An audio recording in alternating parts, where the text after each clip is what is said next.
Hola, hola chicas, ¿cómo están? ¿Qué tal? Bienvenidos a esta nueva clase de historia. Yo soy Ana González, tu profesora de historia, y hoy desarrollamos la semana 14. ¿Cómo estás, Juancito? Yulisa, señora Betty, ¿cómo está? ¿Qué tal? Buenos días. Vamos a comenzar la clase. Recuerda, el día de hoy con historia del Perú, ¿ok? Hola, Yesenia, Yaret, ¿cómo estamos? ¿Qué tal? ¿Todo bien? Piero, hola, Tania, ¿qué tal? La gente está on fire. Michael, ¿qué tal? ¿Todo bien? Está haciendo un poco de frío, ¿no? ¿Por qué estás mal, Yaret? ¿Qué ha pasado? ¿Por qué no? No puede estar mal. ¿Qué ha pasado? Juancito, ¿qué pasó? Ah, la gripe. Pucha, pero vacúnese contra la influenza, que es bien importante eso. Yo me vacuné contra la influenza el martes pasado. Y me dio bien. No se dejen, chicos, no se dejen. Bien, vamos a... Abrígate, mano, dice. Listo. Vamos a ver la capturita de pantalla de todas las semanas.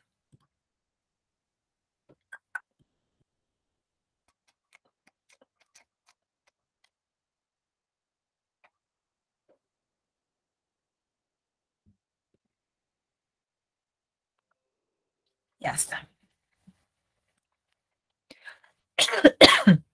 Listo.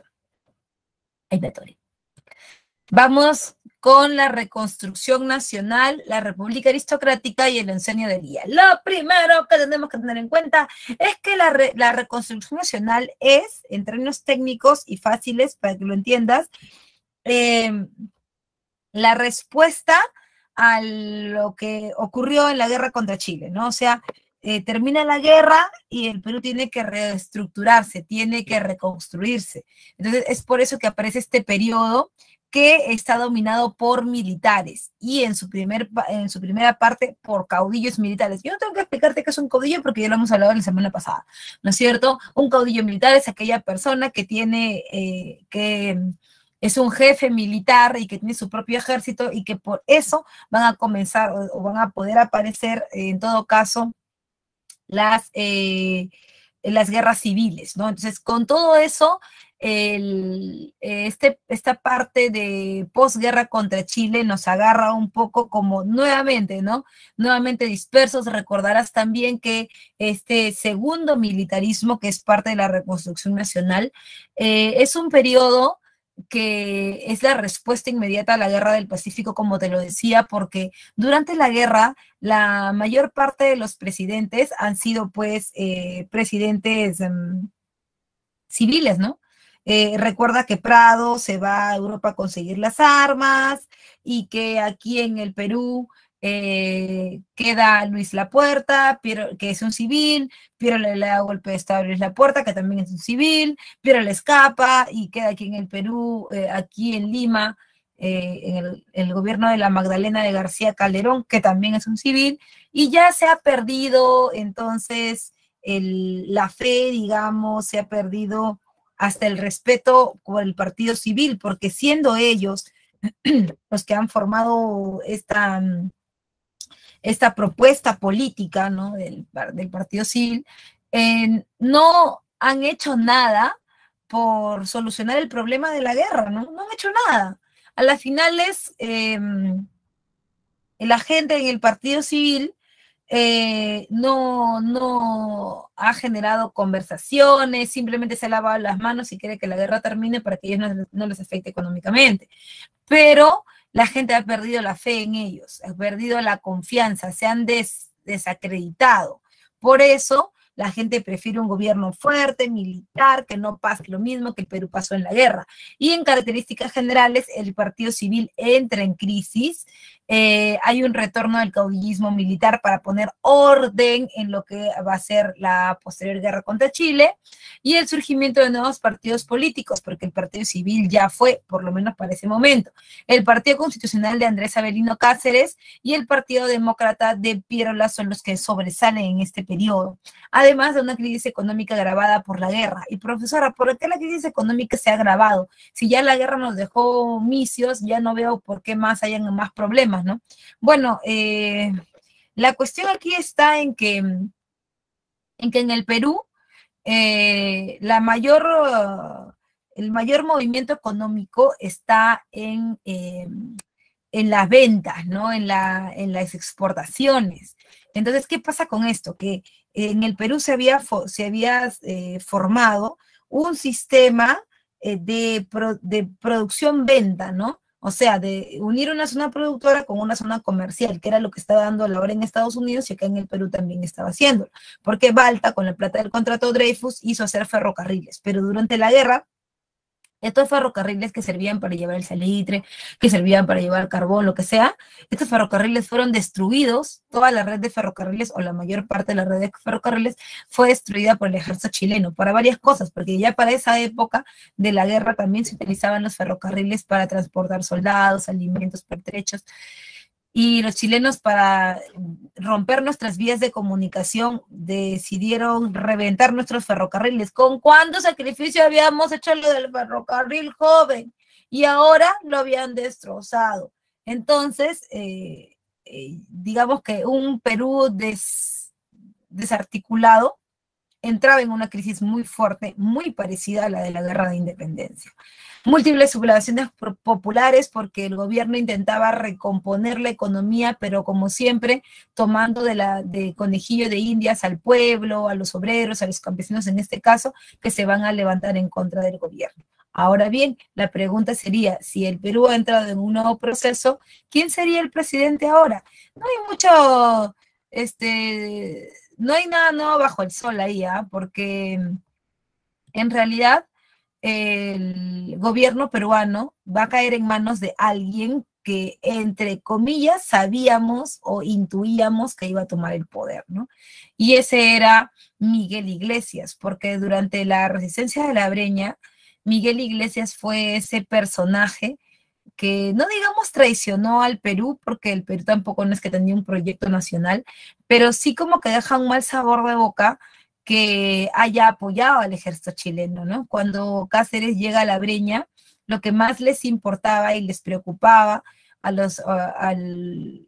a los civilistas era que la guerra manchara, la guerra dañara sus terrenos, ¿no? Sus territorios, pero no solamente porque la guerra pase por los territorios, sino porque los chilenos podían invadirlos, ¿no? Podían hacer uso de ellos. Incluso con la misión Lynch se vio que los chilenos tenían intención de hacer eso. Recuerda que la misión Lynch llega al norte del Perú a quemar todo cuanto puede, ¿no? Para evitar que el Perú se mantenga en la guerra pensando que desde el norte se daba dinero para la guerra, pero no, el Perú estaba desarticulado, ¿no?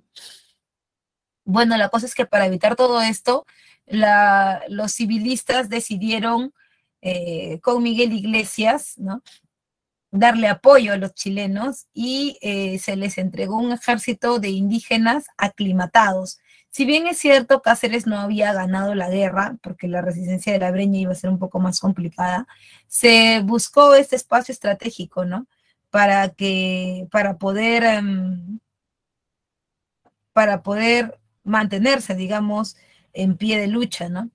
¿Y por qué este lugar? Porque eran más de 3.500 metros sobre el nivel del mar, la mayor cantidad del ejército chileno era costero de Valparaíso, entonces la probabilidad de que ganaran los chilenos en esas condiciones era mínima.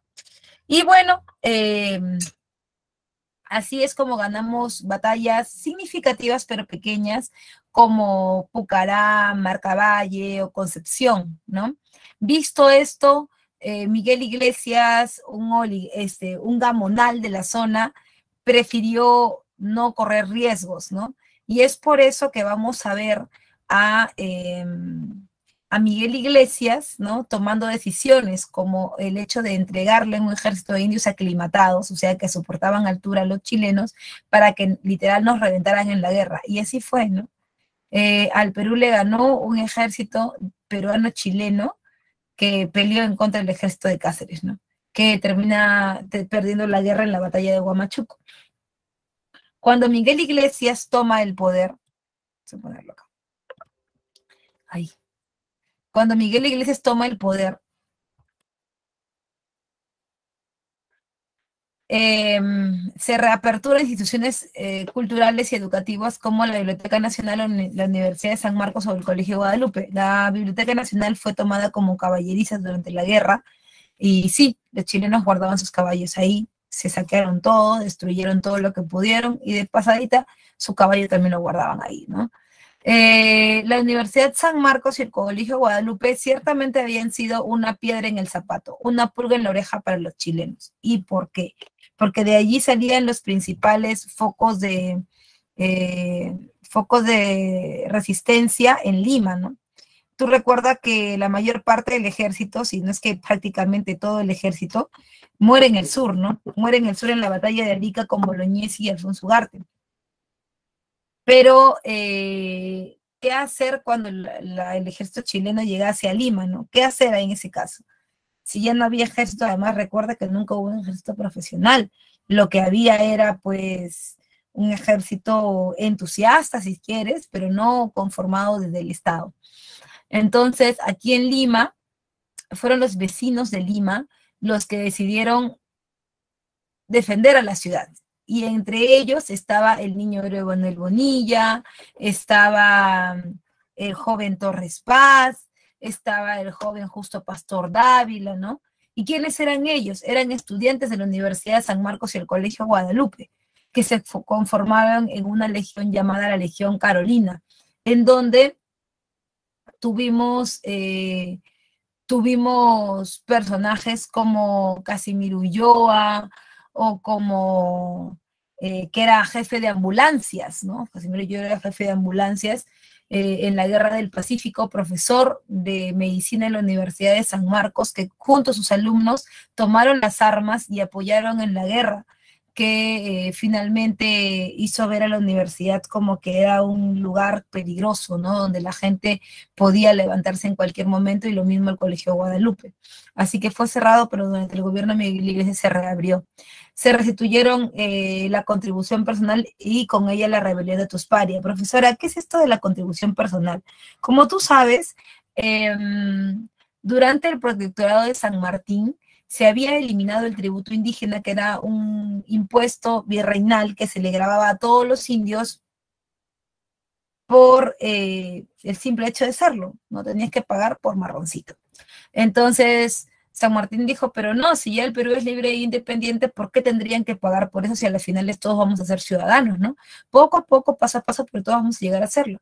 Entonces, él elimina el tributo indígena. Sin embargo, después de la guerra de independencia, es José de la Mar el que vuelve a poner el tributo indígena, y también hay levantamientos, ¿no? O sea, el tributo se mantiene después de la guerra y es inclusive Castilla el que propone, ¿no? Que si tú te acuerdas, para sacar a Echenique del gobierno, Castilla da la revolución liberal del 54, pero sin ejército. ¿Quiénes lo van a apoyar? Lo van a apoyar los negros, a los cuales se le va a prometer la libertad, y a los indios, a los cuales se le va a prometer eliminación del tributo indígena. Si bien es cierto, ya para esta época no deberían pagar, pues él lo vuelve a poner para poder sacar dinero y reactivar la economía del Perú de esa manera la más sencilla que se podía hacer con él. Eh, Ahora, en contra de esta restitución, obviamente los indígenas van a saltar, ¿no? Y ahí está Atusparia en Huaraz, que se rebela en contra de Miguel Iglesias por este pago, ¿no? Si yo he estado en la guerra contra Chile y he defendido al Perú y toda la cosa, ¿por qué me van a cobrar? A las finales yo también soy un ciudadano, ¿por qué no le cobras al aristócrata? ¿Por qué no le cobras al civilista? Si él también tiene y un montón de plata. Entonces, bueno, esa rebelión permitió que Andrés Avelino Cáceres le diera un golpe de Estado a Miguel Iglesias, evitando que termine así su gobierno, ¿no? Y así entonces aparece el primer gobierno de Andrés Avelino Cáceres entre 1886 y 1890. Pero antes de continuar, te quiero preguntar si todo va bien ahí, si me has entendido, si tienes alguna duda o si algo no te quedó claro.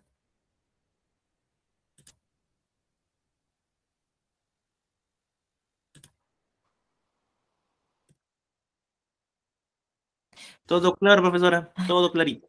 Ok, ay, joven, me asusté porque vi que ahí decía, no tienes internet. Dije, ¿qué? Dije, me asusté.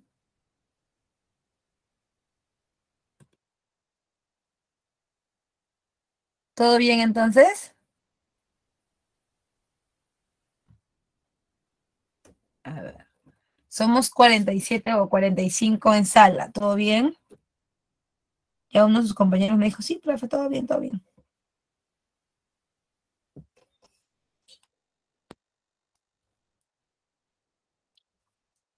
Listo.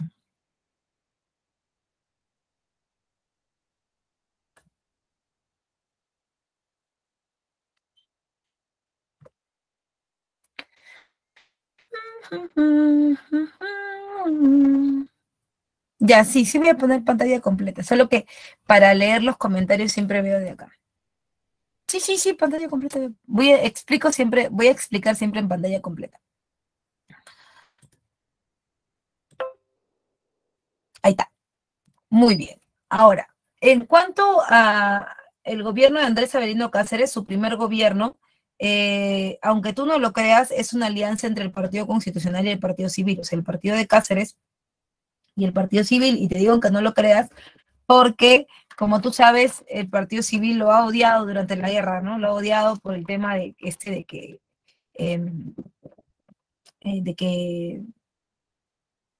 vamos, por él estar en la guerra prácticamente se han expuesto a que los destruyan los chilenos, ¿no? Entonces, bueno, en este caso, Andrés Avelino Cáceres va a generar esta alianza porque a la oligarquía no le conviene estar en contra de él, ya que ahora él va a tomar los designios por varios años del gobierno, y lo que les conviene es que Cáceres le dé a la oligarquía, que le dé al Partido Civil cierta flexibilidad, ¿no? En cuanto a la desaparición del billete fiscal y la creación del sol de plata, ¿qué es esto y para qué sirve, no? El billete fiscal es el billete con valor nominal, o sea, que el billete como el que nosotros tenemos, pues, ¿no? O sea, como que, a ver, acá hay unos. Bueno, pero esto es, bueno, no es un billete peruano, pero igual puede servir, ¿no? Entonces, a ver, vamos a ver si lo estoy viendo. Están bien, ¿no? Para explicar acá. Ya, entonces, por ejemplo, ¿qué es esto? ¿De dónde es? Ah, ya. Son 20 pesos uruguayos, ¿no? 20 pesos uruguayos. Cuando mi hermano o yo habremos traído seguro. ¿Sigue pequeñito? ¿No cambia la pantalla? O sea, cuando lo puse ¿no cambió? Oh, qué raro. Ya, entonces lo que voy a hacer es cerrar acá y ponerlo como presentar pantalla, ¿ya? No puedo, así, ahí creo que sí. Ahí.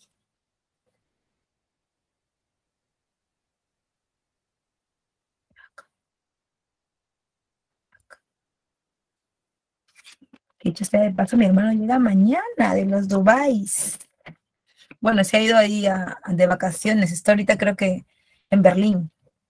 Ha hecho, alucina, qué buena vida. Marruecos, Francia, Italia, Austria, Berlín. O sea, Alemania. Y viene acá a Lima.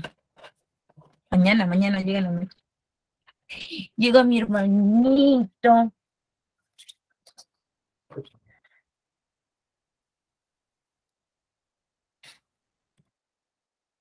Dice que sí se podría ir a Asia rápido de ahí de Emiratos, acerca de China, pero no sé, yo venía para el lado europeo. No, ese es generoso, es mi hermano, generoso. De todos los lugares está trayendo cosas. Platita, pues, hermanita. ¿Sí o no? Mi hermano, yo soy su única hermana, entonces, y su hermana chiquita. Entonces, mi hermana siempre me envía y me compra cosas, ¿no? O sea, es bacán. Es bacán ser la hermana chiquita. Y como él no tiene más hermanos que yo, entonces, yo soy la ganada, yo soy la ganada. Mira, vamos a ver, aquí, Este billete, por ejemplo, tiene valor nominal. ¿Por qué? Porque este papelito no cuesta 20 pesos uruguayos, no cuesta eso. Esto pues costará ni el 0.001% de lo que dice acá que vale. Este valor de 20 es el valor nominal y lo encuentras en todos los países. Por ejemplo, ¿esto de qué será? Este es de Colombia, mira, 2.000 pesos colombianos. Este papelito no vale 2.000 pesos, eso valdrá ni la décima parte. En todos los países vas a encontrar lo mismo, ¿no? Que si son mexicanos.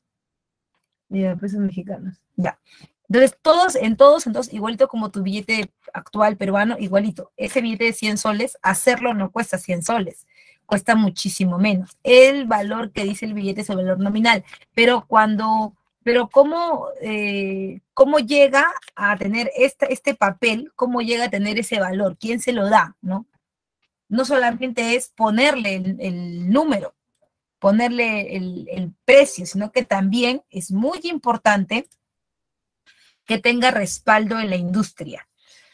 Pero el problema es que el Perú, después de la guerra contra Chile, tiene una industria paupérrima. Te acabo de decir que sus vías de conexión, sus vías de su red vial estaba totalmente destruida. Entonces, si eso está pasando, ¿qué futuro le esperaría al billete en el Perú? Durante la Guerra del Pacífico se emitían los billetes, sin embargo, estos no tenían respaldo y comenzaron a comenzaron a devaluarse. Esa devaluación se sintió mucho, inmediatamente terminó la guerra y la gente ya no quería recibir el billete, pero el Estado seguía pagándole a sus acreedores con ese billete que no valía nada, e inclusive dándole a las mujeres el Montepío, que era como el pago de indemnización por la muerte de sus esposos, sus hermanos, sus hijos en la guerra. Y bueno, el Estado lo hacía, pero llegó un momento en donde ese billete fiscal, ese billete que emitía el Estado ya no servía, la gente ya no lo quería, estaba demasiado devaluado. Por eso se permitió entrar al patrón de plata, ¿no? Se crea el sol de plata. ¿Qué significa esto? Que esta moneda de metal precioso que es atesorable va a reemplazar al billete porque la gente sí creía en el valor del metal y no en el valor del billete, o sea, del papel que le están dando. Es por eso que va a haber este cambio de patrón. Luego está el contrato Grace del año 89. Este contrato, a la misma usanza de lo que hemos visto hace ratito, intenta reorganizar la economía del Perú a través de la cancelación de la deuda externa. Porque tú ya sabes que antes habíamos intentado hacerlo con el contrato Dreyfus, no lo habíamos logrado, y ahora intentaríamos hacerlo con una salida económica como el contrato Grace, que significaba ¿qué cosa? Entregarle recursos o concesiones a esta casa, ¿no? A esta casa comercial que estaba compuesta por los tenedores de bonos inglés. Esta casa económica era la Peruvian Corporation, que firmaría el contrato Grace. ¿Qué dice el contrato Grace? Que nosotros le entregaríamos recursos. ¿Teníamos guano? Sí. ¿Teníamos salitre? Sí. ¿Teníamos salidas por el Titicaca, la Amazonas? Sí. Claro que de todo un poquito. La gente siempre decía, ay, no, que Raymond dijo que el Perú era un mendigo sentado en un banco de oro. Sí está bien, pero porque tenemos todo, sí, pero de puchitos también tenemos, ¿no? Entonces, bueno, en el Perú para este periodo, ¿no? Entrega, por ejemplo, los ferrocarriles por 66 años, ¿no? Ahí está el ferrocarril central. El ferrocarril central lo entregan por 60. Ay, disculpa.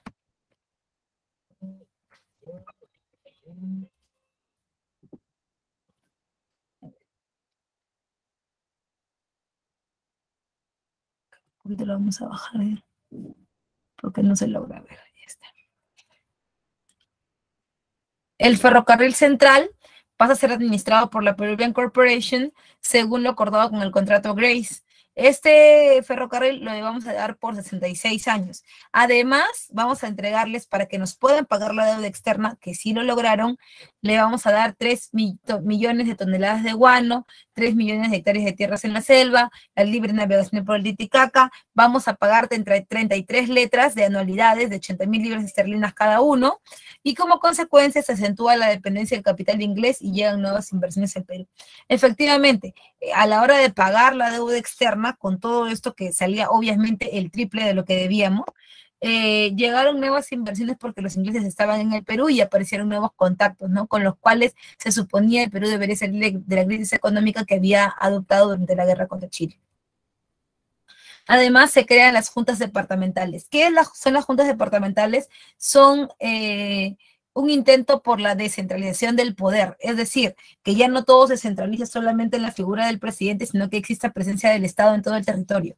Es decir, que existan oficinas del Estado, como lo había planteado en algún momento Castilla, que existan oficinas del Estado en donde ya no solamente se le permita el poder al gamonal o al hacendado de la zona, ya no, es el Estado el que define qué se va a hacer, cómo se va a hacer a través de sus oficinas directamente. Y por supuesto, se firma el tratado García Herrera con el Ecuador, que es el tratado fronterizo. Como tú sabes, el Perú nace como un país independiente después de la guerra de independencia, pero la Gran Colombia era un aglomerado de 3 países que ahora son Ecuador, Colombia y Venezuela. Y para este momento se separan estos países, generándose el nuevo país llamado Ecuador. Este país va a generar fronteras con el Perú, para lo cual se firma el tratado García Herrera del 90, ¿no? Bien, hasta ahí todo bien. ¿Preguntas, dudas? ¿Alguien no entendió algo? Por favor, dímelo. ¿Todo bien?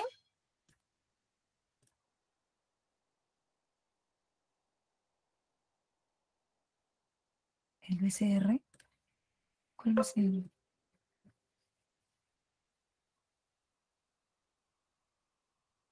No entendí eso del BCR, por favor. Todavía no se funda el BCR. El BCRP todavía falta bastante. El BCRP es en el gobierno de el Mucho Sánchez Cerro. Cuidado con eso. Como yo no estoy viendo como no estoy viendo los mensajes, no vaya a ser que alguien se confunda ahí. Ya, muy bien. Entonces seguimos. Pantalla completa. Y nos vamos al gobierno de Remigio Morales Bermúdez. La pregunta del millón es, entre 1890 y 1894, ¿qué se cumplía en el Perú? ¿Qué debió haberse dado entre el 90 y el 94? Vamos, tú puedes, te creo.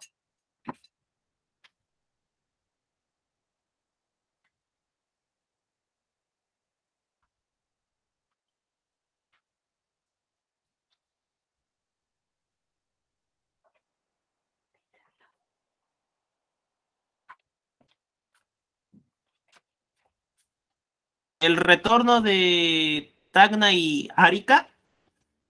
El plebiscito, ¿no? Se tenía que preguntar a la población, según el Tratado de Ancón, ya se habían cumplido 10 años. O sea, ¿qué iba a pasar con Tacna y Arica? ¿Iban a regresar con el Perú? ¿Se iban a quedar con Chile? ¿Qué iba a ocurrir? En realidad, debería haber sido así, pero los chilenos acusaron a los peruanos de que nosotros habíamos hecho peruanización.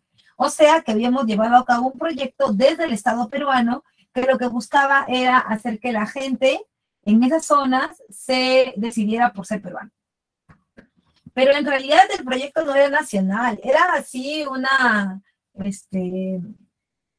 era una iniciativa particular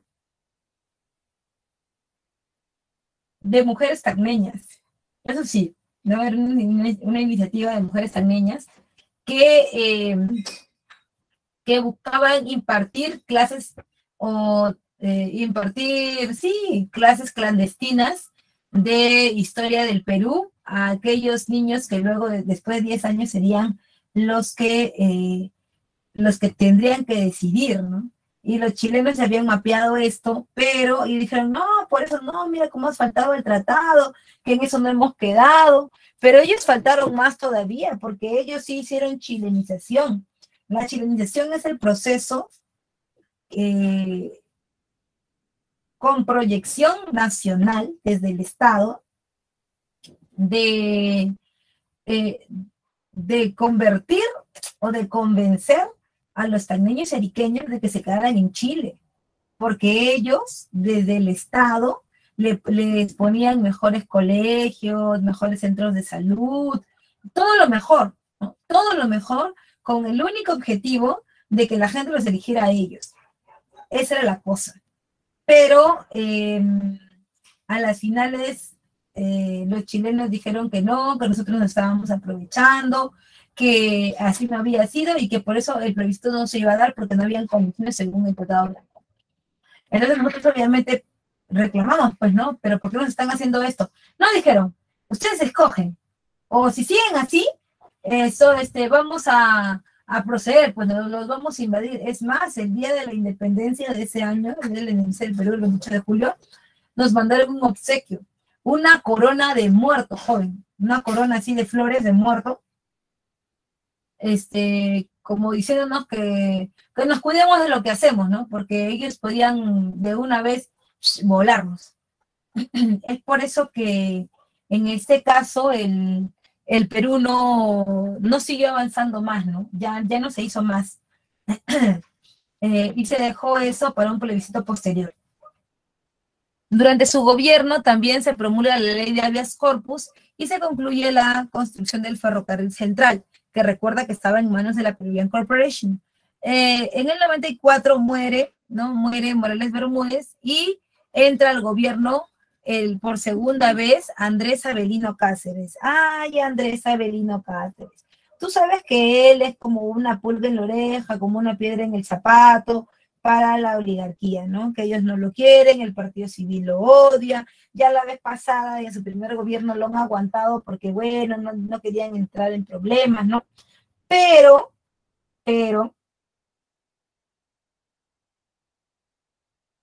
esta vez ya no lo van a aguantar. ¿Por qué? Porque se ha metido directamente con ellos, pues, ¿no? O sea, ha metido el capital de inglés y en vez de que la oligarquía sea la que haga el nexo con los ingleses, ha sido el gobierno, y todavía que son pro indios. Así que eso no para nada les ha gustado. Bueno, es por eso que van a buscar como sea que no entre el gobierno o ya de perdida sacarlo del gobierno. Pero ¿cómo hacerlo? El Partido Civil tiene una consigna: nunca nadie debe pensar de ellos que ellos quieren dar golpes de Estado, que ellos quieren, que quieren quedarse con el poder, que todo el mundo sabe que sí, pero nunca nadie, o sea, no deben haber como pruebas. Es como Alan, compruébenlo pues, imbéciles, ¿cierto? Así igualito. Nadie debe tener pruebas para acusar con el dedo al Partido Civil de que ellos están haciendo eso, porque va contra sus propias condiciones, ¿no? Aunque todo el mundo sabe que son unas ratas. Entonces, para eso siempre buscan a alguien que haga el trabajo sucio por ellos. ¿Y quién es ese alguien que va a hacer el trabajo sucio por ellos? Es Obi-Wan Kenobi, que va a ser Pierola, porque ya Pierola lo ha hecho en alguna ocasión. ¿No te acuerdas en la Guerra del Pacífico cuando ellos querían que terminara la guerra? ¿Sí te acuerdas o no? ¿Qué dijeron los del Partido Civil? Ay, no, Pierola, tú dale un golpe de estado a, ¿cómo se llama? A Prado, y ya termina la guerra, gana y pierde el Perú, nos da lo mismo. ¿Te acuerdas o no? Ya, pues ahora va a pasar lo mismo. Lo mismo, joven, lo mismo. Va a pasar lo mismo. Entonces Pierola le da un golpe de estado a Cáceres, pero no está solo, está apoyado por el Partido Civil. O sea, es la coalición nacional que incluye al Partido Civil más el Partido Demócrata versus el Partido Constitucional de Cáceres. Ay, joven, no sabes. En esa guerra civil a Piérola no se le ocurrió una mejor idea que dividir los ejércitos. Como tú ya sabes, eso es parte del segundo caudillismo, porque tanto Piérola como Cáceres no tienen un ejército profesional, lo que tienen son indios que lo siguen, ¿no? En el caso de Piérola, porque bueno, los indios trabajan en las haciendas de los civilistas y del mismo Piérola. Y en el caso de Cáceres, ciertamente también, pero más que todo, Piérola tiene apoyo de la gente del Partido Civil porque los indios trabajan para ellos, y en el caso de Cáceres lo mismo. Los indios trabajan para ellos y para él, y bueno, también hay algunos que lo apoyan, ¿no? Entonces, el problema no fue ese, que no lo quisieran apoyar. El problema fue que la relación, el enfrentamiento entre indios, ¿no? Fue lo que rompió, ¿no? Los indios no querían pelearse entre ellos. Está bien, tú me estás obligando prácticamente a que yo te defienda a ti, pero yo no tengo por qué matar a mi propio hermano. Y es por eso que desisten los indígenas, y el que termina mal ahí es Cáceres, ¿no? Cáceres termina mal y pierde la guerra civil. Al perder la guerra civil, el que toma el poder es Nicolás de Piérola, pero tú ya sabes que Piérola toma el poder en representación de los que no se quieren manchar las manos, que son los civilistas. Por eso es que el gobierno de Piérola está enfocado al objetivo principal, que es planchar todo el terreno. ¿Para qué? Para que después los de la República Aristocrática lleguen happy, los civilistas lleguen happy a gobernar, y aquí no pasó nada, yo no me he metido en nada, no tengo las manos manchadas, no tengo nada de malo con la sociedad. Entonces, es un gobierno corto, interrumpido por la coalición nacional, liderada por Nicolás de Piérola, quien derrota a Cáceres en una guerra civil. Llega el segundo gobierno de Nicolás de Piérola entre el 95 y el 99, donde se crea la Sociedad Anónima de Recaudación de Impuestos en el 95. Siempre, después de una guerra, es muy importante que exista una forma organizada desde el Estado de tener los impuestos, digamos, en regla, ¿no? Porque estos son los que van a mantener permanentemente y de manera sostenible la economía de un país, si es que tú quieres que este sea moderno. Entonces, nada que no, yo después de la guerra pago la contribución, yo no pago, no. Todo tiene que ser,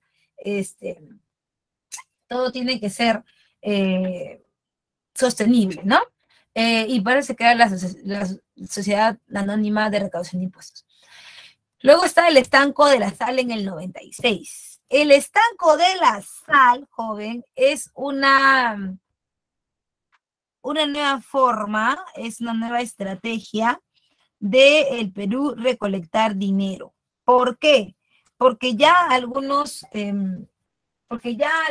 productos no se vendían como antes. El guano no se vendía como antes, el salitre tampoco, no porque no fuera pedido a nivel internacional, sino porque en realidad el salitre ya prácticamente estaba en manos de los chilenos casi en su totalidad, porque tú recuerdas que nos quitaron a Tarapacá, que era puro salitre, y Tacnayarí, que también era puro salitre. Entonces, no teníamos prácticamente de dónde sacar, ¿no? Es por eso que vimos otras opciones, ¿no? Otros productos que tal vez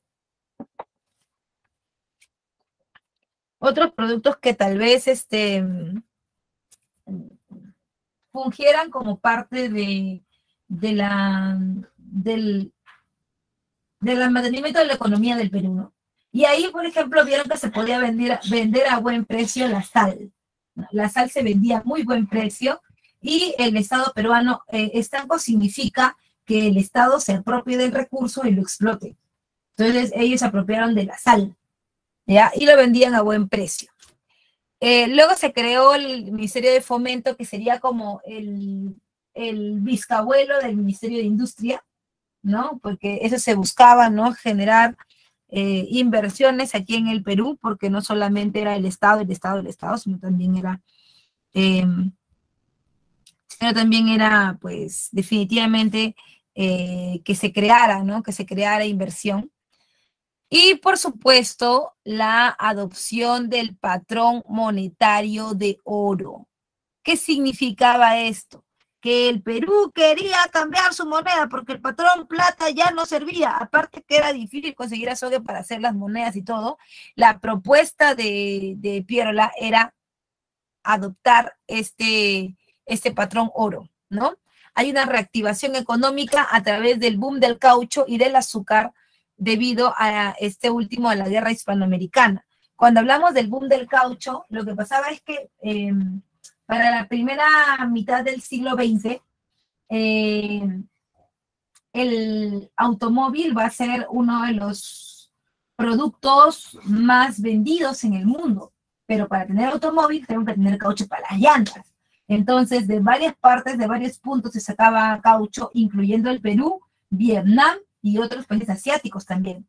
Entonces, aquí se hacían las famosas correrías que estaban a cargo de Fermín Fitzgerald, que era un empresario inglés que sacaba caucho del Perú, ¿no? Y con mucha buena ganancia, porque recuerda que la forma en la que lo hacía no era la más agradable, por decirlo menos. Pero ahorita lo vamos a ver eso. Y bueno, el boom del caucho, porque recuerda que de 1890 hasta 1912 se va a llevar a cabo un proceso de liberación que es la independencia de Cuba, ¿no? De la corona española. Entonces, Estados Unidos ha intervenido y al momento de intervenir, pues la isla ya no estaba produciendo. ¿Y de dónde se sacaba azúcar? Pues del Perú, ¿no? Del Perú. Y en el caso de la reforma militar, has de recordar, está la misión Clement. ¿Qué es la misión Clement?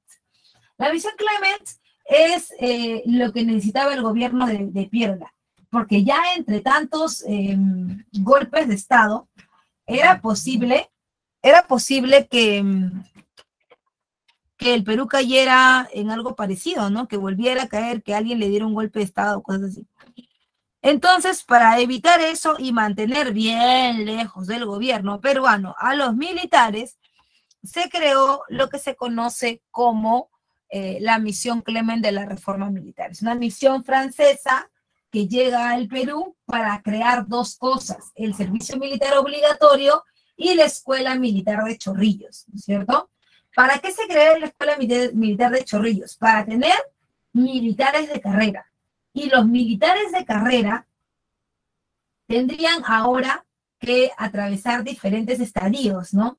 Que tendrían que subir, digamos, en su carrera militar y dejarían de lado esta idea de gobernar el Perú, dar un golpe de Estado, dar un golpe de Estado, ¿cierto? Entonces, primero, prepararse para tener una carrera militar.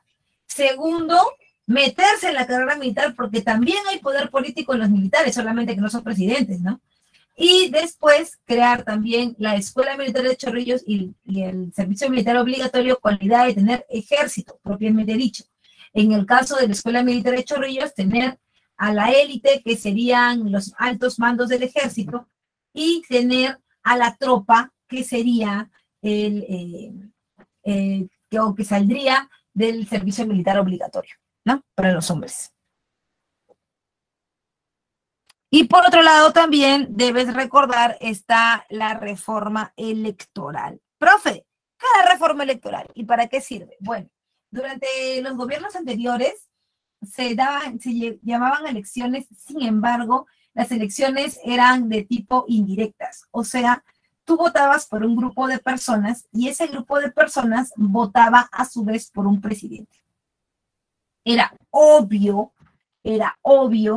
que todo eso se dificultaba, ¿no? Se dificultaba porque prácticamente el grupo que tú elegías era el que tenía en sus manos el destino del país, y si se quería o si se corrompía, pues todo se iba por el tacho, ¿no?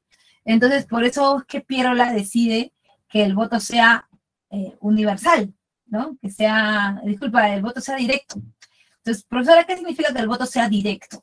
Que tú ya no vas a votar por un grupo que vote por presidente, tú vas a votar por presidente.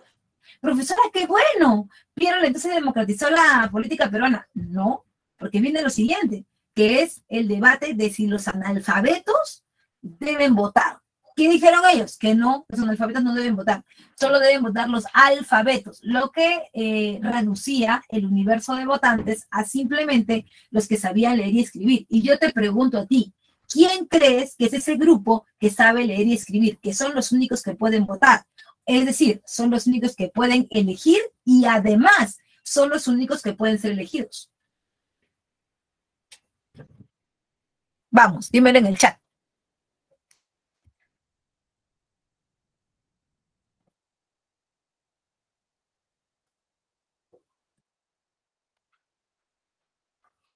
Claro, los partidos civiles, ¿sí o no? Es en plata, pues, ¿no? Entonces, en ese caso, la élite, claro. Y si la élite es la única que puede votar, quiere decir que entre ellos, solo entre ellos están los candidatos a presidente, ¿sí o no? Porque si tú puedes elegir, también puedes elegir. O sea, el pueblo ya fue. ¿Ahora entiendes por qué el siguiente periodo de la República Aristocrática? ¿Se entiende? La captas. O sea, prácticamente se ha hecho de todo, se ha construido un buen ambiente para que crezca la República Aristocrática. ¿Se entendió?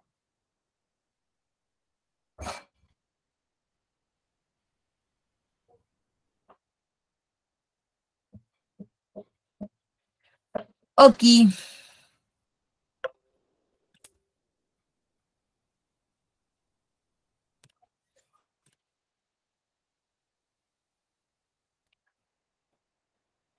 En cuanto a las actividades, si te das cuenta, a inicios del siglo XX, el Perú tenía varias actividades trabajando en un mismo espacio, ¿no? En un mismo país. Por el norte está la oligarquía del norte con sus pozos petroleros de la Brea y Pariñas, en Piura, que fueron explotados por la London Pacific y la International Petroleum Company años después.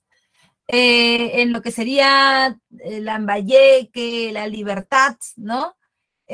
Podemos encontrar a la producción de azúcar, ¿no?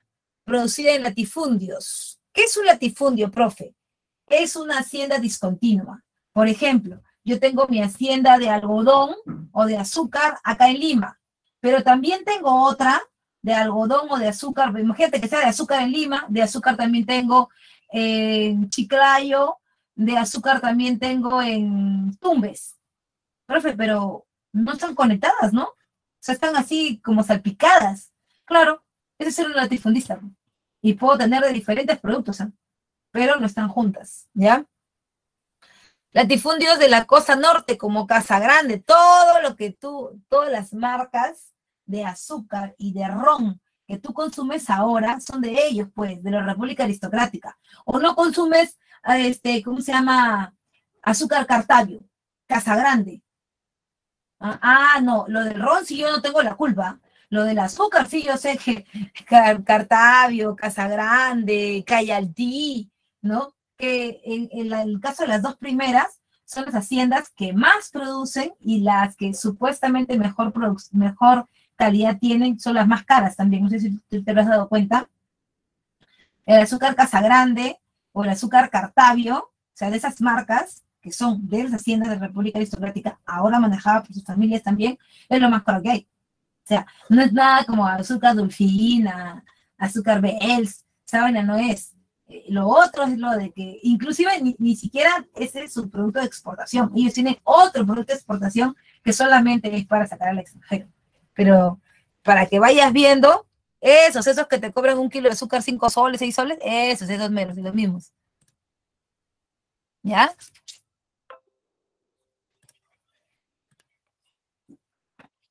Uy, uy.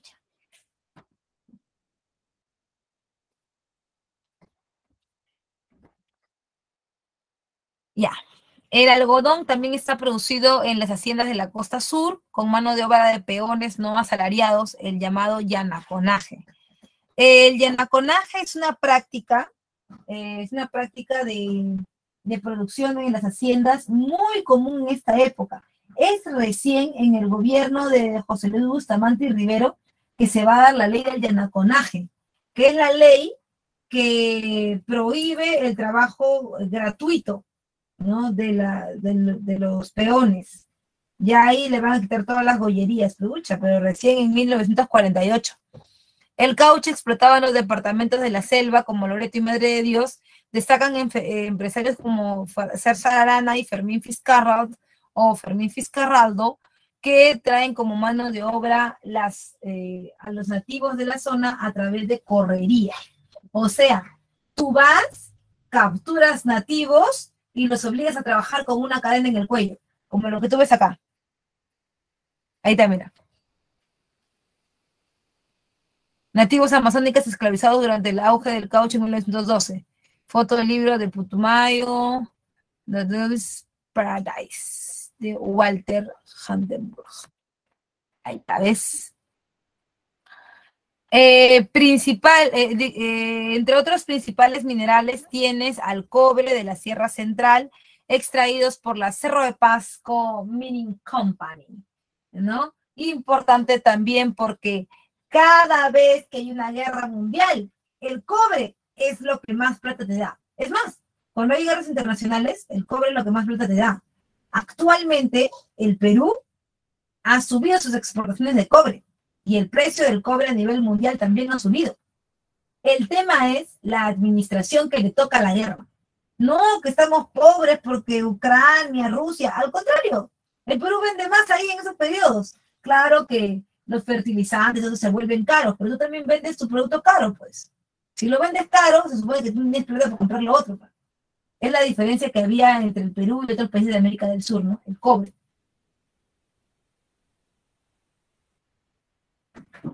En cuanto a la lana, están producidas en la Sierra Sur, en las haciendas ganaderas de los gamonales, acá, quienes usurpaban tierras de las comunidades indígenas, ¿no? La lana era comercializada por la Casa Ricketts. ¿Qué había pasado? La mayor cantidad de camellos sudamericanos están en esa zona sur del Perú, ¿no? En la Sierra Sur. Bueno, entonces, como se puso de moda la lana en el mundo y se vendía a muy buen precio, los aristócratas, los república aristocrática, los pitucones de la época decidieron meterse a esas tierras. Pero, profe, no son de ellos, son de las comunidades. Ya lo sabemos. Pero a ellos les interesaba nada porque tenían respaldo del gobierno. ¿No ves que también eran como amiguis? Entonces, finalmente, ellos se metían, sacaban lo que querían, se apoderaban de las tierras y vendían esa lana a altos precios en el mercado internacional, generándose nuevos focos de control económico, ¿no?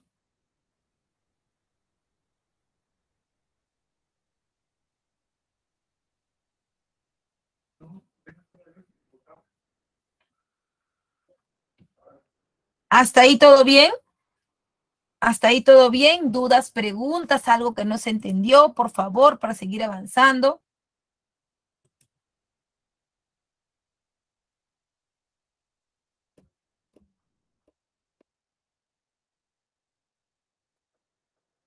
Todo bien, perfecto. Seguimos entonces, seguimos. Ya. Vamos con la República Aristocrática de 1899 a 1919. En cuanto a las características, hay una hegemonía del partido civil. ¿Por qué? Porque tú ya sabes, se ha estado trabajando para eso, se ha estado generando condiciones, Piero lo ha hecho y parece que lo ha hecho muy bien. Ahí está la caricatura que representa el estilo de vida oligarca de la revista Vanidades. Mira, ahí están todos con su frac de pingüinito y sus sombreros de copa, ¿no es cierto? En la República Aristocrática hay una dependencia económica del capital inglés hasta 1914. Entenderás que en 1914 comienza la Primera Guerra Mundial, en donde las condiciones mundiales, económicas, internacionales van a cambiar, ¿no? Ya no será Inglaterra el papi del mundo económicamente hablando, como lo había sido en la Primera y Segunda Revolución Industrial, sino que ahora lo sería Estados Unidos, y es por eso que hasta ese año nada más va la dependencia. Por otro lado, también está la economía agrominero exportadora. ¿Qué significa tener una economía agrominero exportadora? Agro exportadora para la costa, sobre todo norte, que saca arroz, algodón, azúcar. Minero para la Sierra Central, ¿no es cierto? Minero para la Sierra Central que saca cobre. Y por supuesto a través del sistema de enganche. ¿Cómo es el sistema de enganche? El indígena entra, trabaja, ¿no? No se le paga solamente la comida y la bebida, y esto provoca que las necesidades que deban ser cubiertas por ellos tengan siempre que estar a condición de préstamos, a condición de cosas fiadas, ¿no? Entonces, dentro de las haciendas existen los famosos tambos, o los chinos tamberos, que venden ciertas cosas que los indígenas necesitan. Ahora, los indígenas terminan comprando estos productos, ¿no? Comprando estos productos y se hacen de deudas que después tendrán que pagar, pero tendrán que pagar con su mano de obra, y esto evitará que ellos puedan salir de la hacienda, ¿no? Por eso se le llama enganche. Finalmente, un predominio de la oligarquía y el gamonalismo sobre las grandes mayorías y la exclusión política de la clase media, el proletariado y el campesinado. Para la República Aristocrática, esta gente no era nadie. O sea, los únicos que debían gobernar y deberían tener la voz cantada deberían ser, sin lugar a dudas, deberían ser los de la República Aristocrática. Las clases medias son POF, abogados, ingenieros, médicos, que tienen por ahí su platita, pero que jamás llegarán a ser como ellos, ¿ya? Y por supuesto, el desarrollo del movimiento obrero con la lucha por las 8 horas de trabajo. Y te preguntaba, para ti, ¿qué es un aristócrata? ¿Quién es un aristócrata? A ver, para ti, ¿quién es un aristócrata? ¿Qué es un aristócrata? ¿Cómo lo podrías definir? A ver.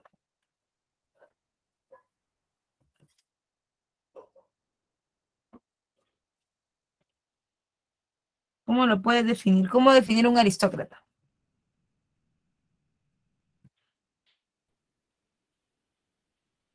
Que tienen haciendas, ya. ¿Qué más?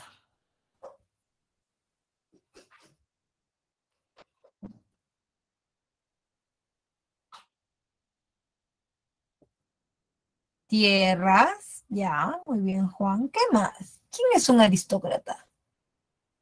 ¿Qué diferencia hay con un oligarca? ¿Son lo mismo?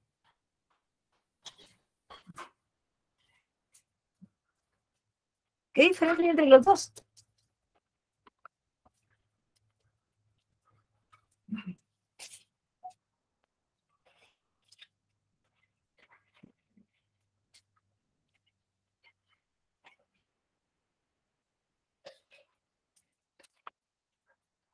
Nadie sabe qué es nadie tiene una idea de qué es la oligarquía.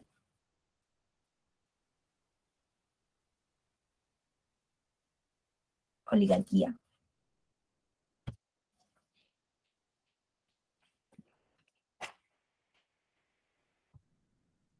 Ah, ya. Mira, no es un aristócrata solo el que tiene plata. La aristocracia tiene una diferencia con la oligarquía. Claro, para nosotros la plata es lo más importante, porque no somos millonarios, pues, ¿no? Pero para ellos no. Claro, la oligarquía es un pequeño grupo que domina el sistema económico, que domina el sistema económico, ¿no? Es el pequeño grupo que domina. Ya. Ellos, la oligarquía, tienen su platita. Pero la aristocracia no es lo mismo. Porque tú estás pensando que, la plata es todo. Claro, el que no tiene piensa que la plata lo es todo. Pero ellos no piensan eso. La aristocracia depende de la cuna, de la buena cuna en donde tú hayas nacido. Es obvio que eso viene con relaciones y con plata. No es lo mismo ser el hijo del rey del choclo, el hijo del rey del camote de Jonathan, el hijo de los Acuña, que ser pues un Brescia o un Birkenmeyer. Porque ellos han hecho su plata a base de esfuerzo, sí, soy un cholo con mi esfuerzo. Ya, pero nosotros no, pues. Nosotros han venido así ya de fábrica. Y se van a relacionar entre ellos. Ellos van a tener el poder. Yo te puedo apostar un riñón a que Acuña nunca va a ser presidente. Nunca. Si Castillo ha sido presidente, bueno, han sido por cuestiones políticas ya que lindan con la locura. Pero Acuña nunca. Porque Acuña está apuntando, mira lo que está haciendo, ¿eh? Él mismo ha acabado su tumba. ¿Cuántas veces se ha presentado para la presidencia y nunca ha salido? ¿Por qué?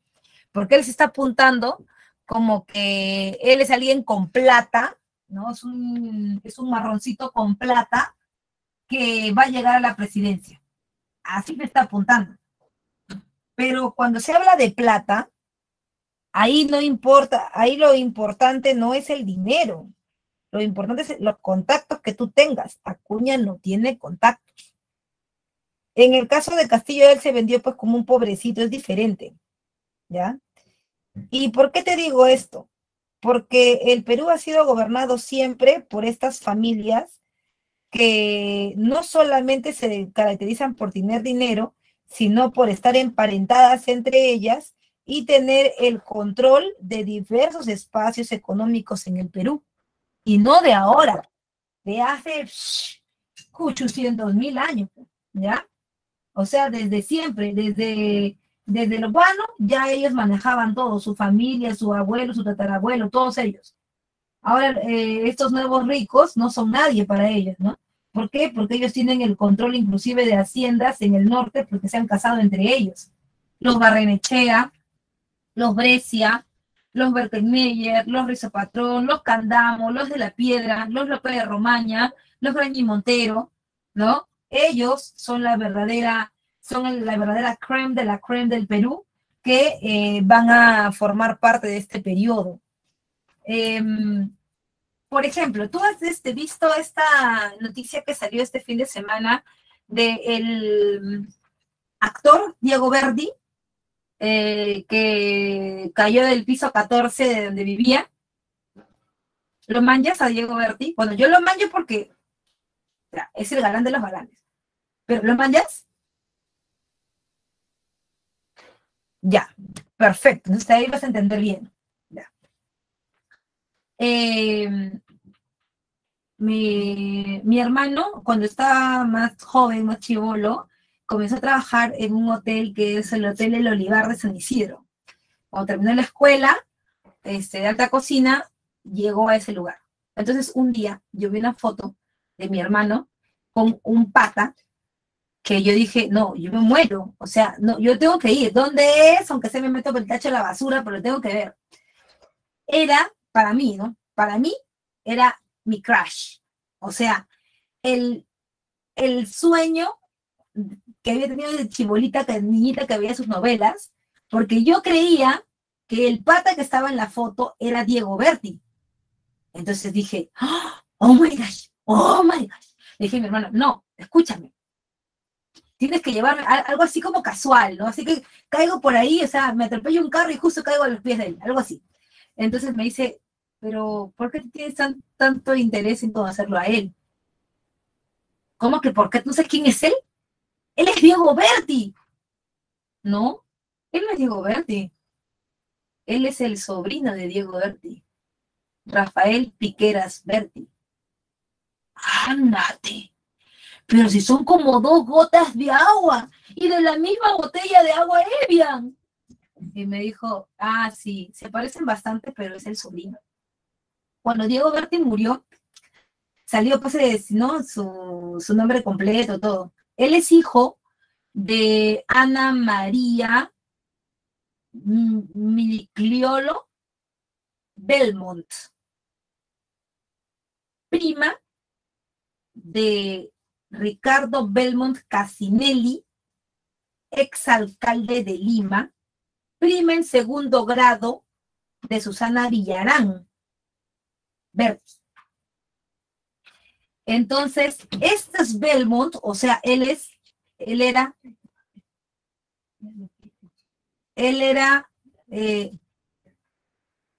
Diego Berti Migliolo, algo así, ¿ya? Y es entonces, como te decía, sobrino de Ricardo Belmont. Bueno, la cosa es que ese apellido Belmont es república aristocrática, porque tú conoces la corporación Belcorp, los que venden Ésica, Ebel,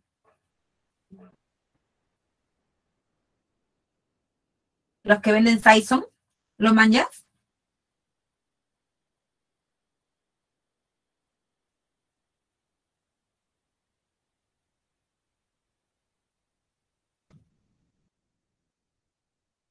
Ya. Los Belmont son dueños de esa fábrica. Además, son dueños de hoteles Belmont. ¿Te acuerdas del bebito Fiu Fiu? Donde le encontraron a Vizcarra con supuestamente la Zuli Pinchi. Ya. Hoteles Belmont, monasterio. $4,000 la noche. Diego Berti, el sobrino de Ricardo Belmont, ambos son dueños de Corporación Belcorp y también son familia de Susana Villarán, que a su vez es familia de Natalia Málaga. Ah, y que Susana Villarán es la abuela de Sofía Mulanovich Villarán, y que a la vez es tía de los Berti, pero también de Rafael Piqueras Berti. Alvecina. Eso es república aristocrática. ¿Ya entendiste que la plata no lo es todo? No, y puedo seguir hablando. Un montón son.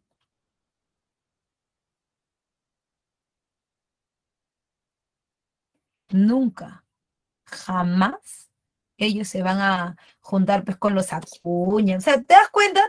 Con los Romero. Esa gente no es nadie, pues, man, ya, no es nadie. Nunca se van a juntar con ellos. Los Brescia, los Berkenmeyer, son gente de otro level, man, ya. Son otra cosa.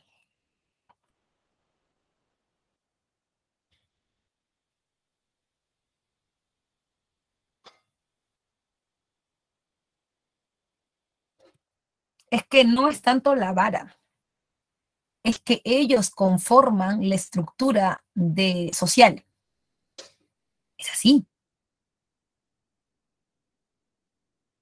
Bueno, yo soy estudiante fino, dice. Sí, y mucha gente dice, ay, no, que queremos que cambiar el país, que no sé cuánto. Sí, no sé, no, nunca jamás en su vida, no solamente es hablar de los blancos, ay, los blancos, que los blancos no nos quieren, que nosotros somos cholos, que nosotros somos de la sierra. No es eso. Va más allá. Son corporaciones inmensas. Ay, que los Romeros no son nadie. Son unos que vendían sombrero y después tienen sus bancos, pero socialmente no son nadie.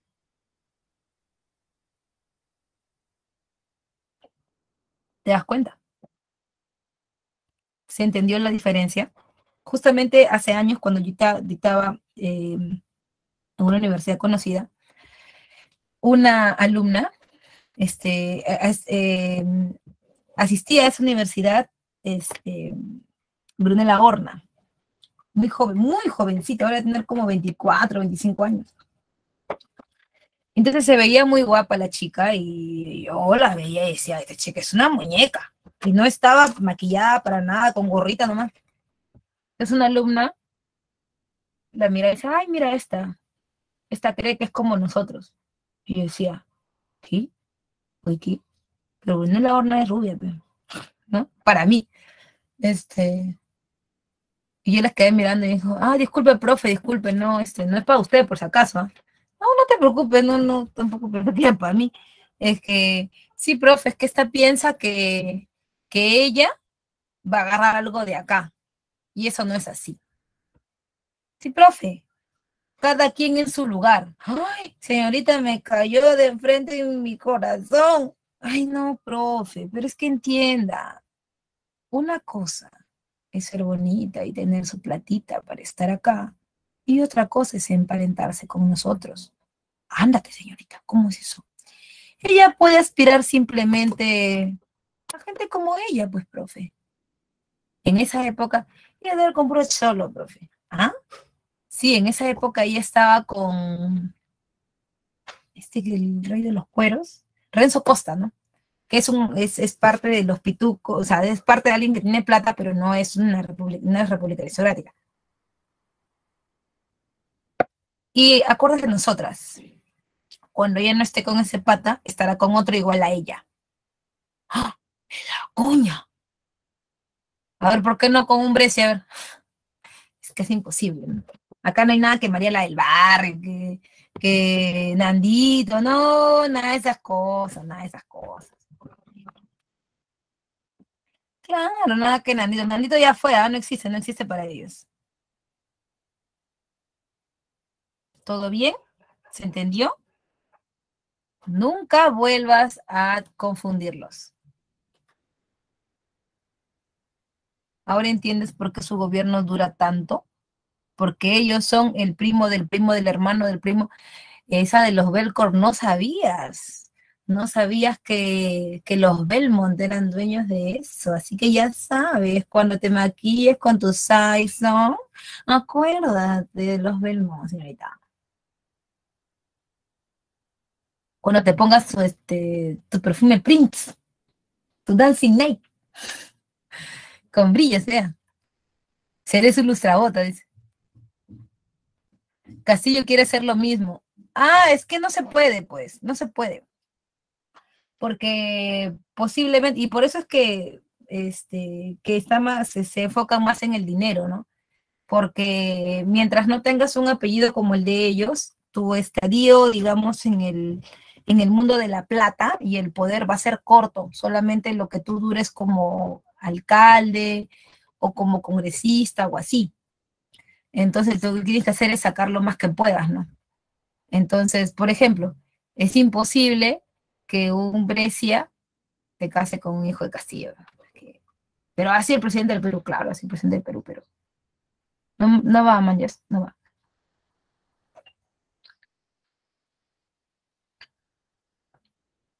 Por eso, pues, por eso es república aristocrática, justamente por eso. ¿Y por qué crees que todas estas condiciones de que hay que plancharles el terreno? Porque es algo así como el antiguo régimen. Y es por eso también que cuando, y ahorita lo vamos a ver, cuando Leguía entra al gobierno, llama a su gobierno la Patria Nueva. ¿Por qué lo llama la Patria Nueva? Porque es romper con esa estructura del partido civil que había tenido todo el tiempo el Perú. Ujú.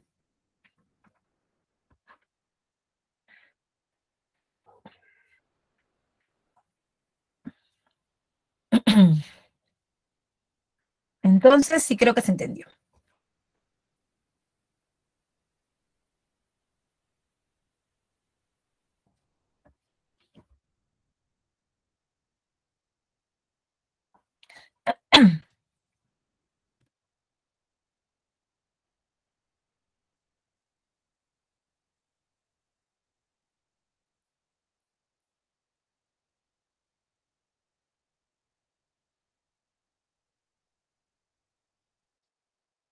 ¿Sí se me escucha?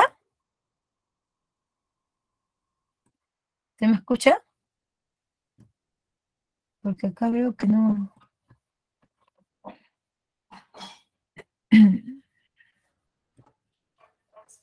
A ver, ahora sí, ya.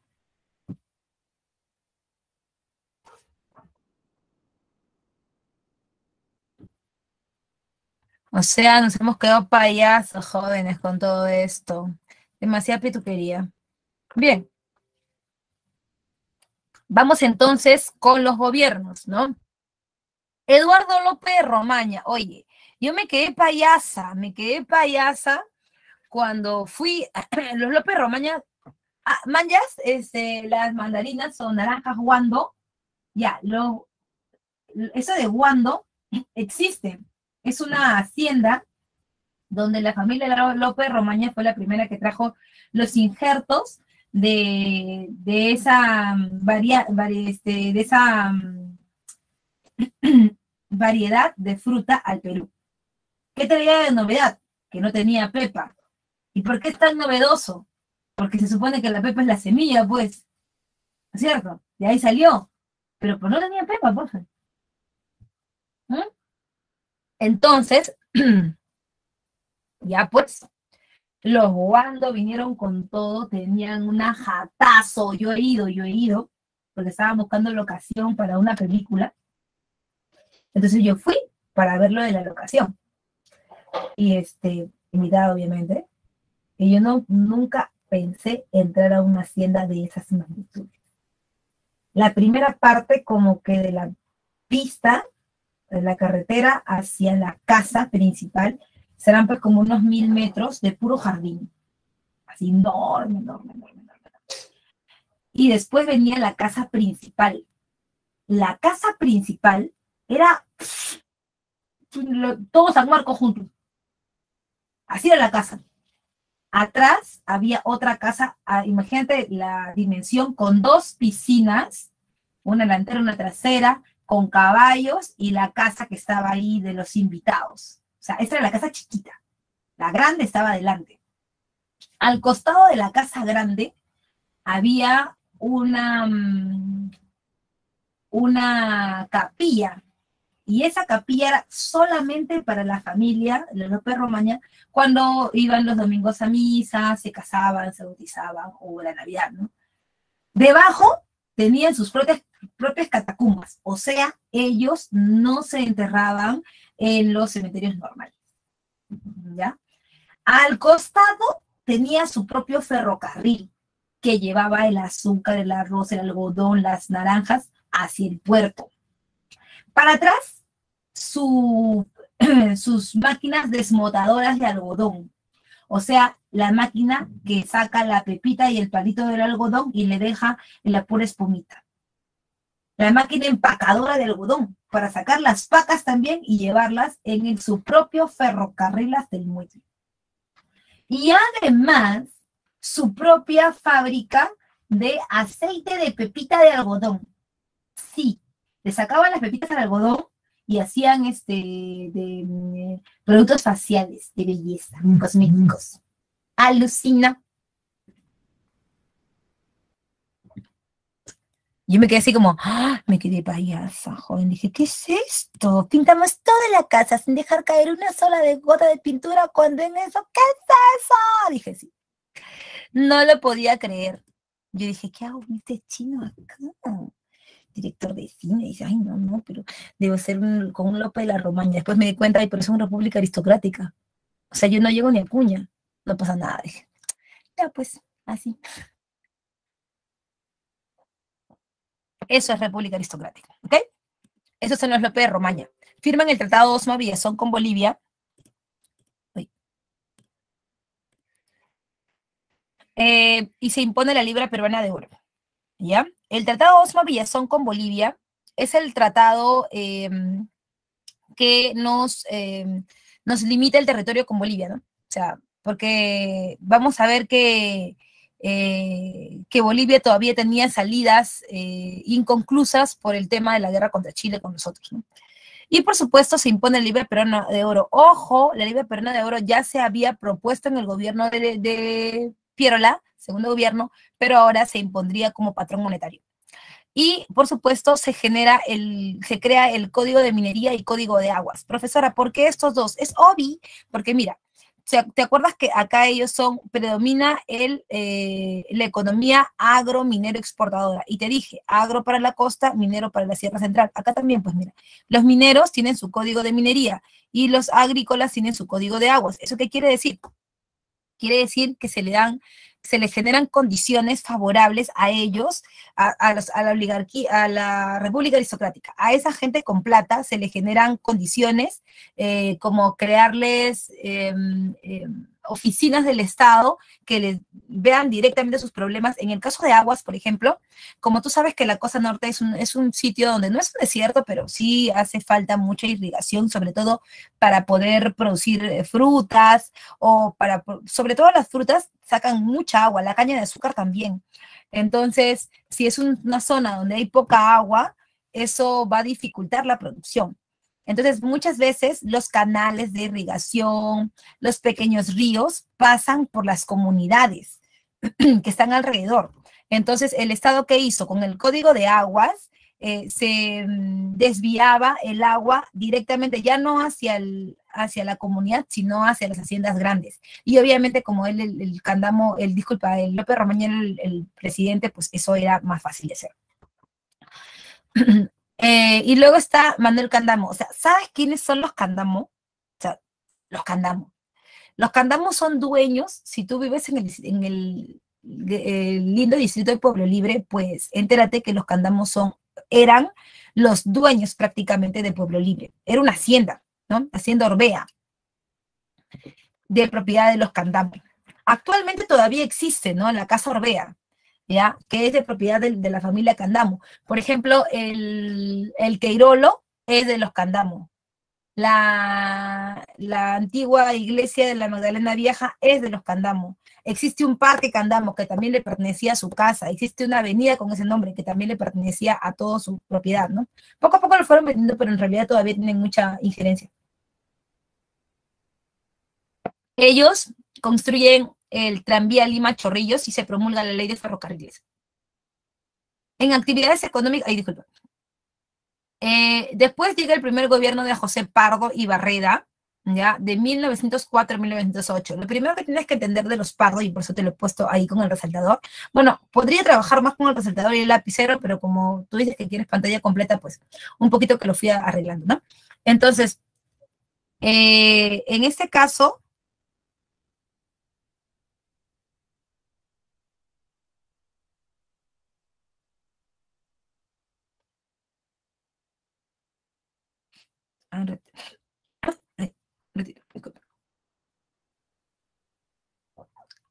ya.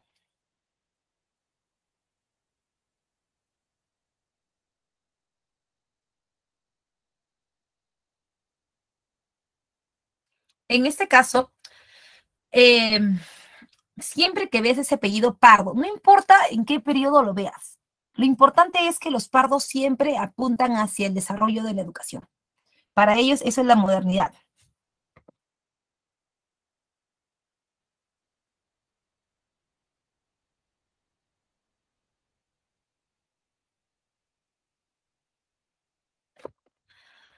En este caso, los Pardo buscan una reforma del sistema educativo. Esta reforma del sistema educativo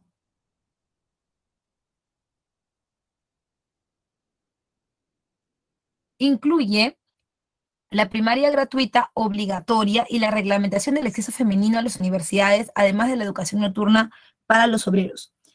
En el caso de la educación o la reglamentación de acceso femenino de las mujeres a la universidad, no necesariamente es para que ellas se conviertan en profesionales, sino sobre todo para que estas mujeres se ilustren, o sea, para que sean mujeres con conocimiento, exquisitas, porque para esta época lo importante es que la mujer sea un adorno, un complemento del hombre, y además estamos hablando solamente de mujeres de la República Aristocrática, o sea, no estamos hablando de mujeres así de cualquier espacio, ¿no?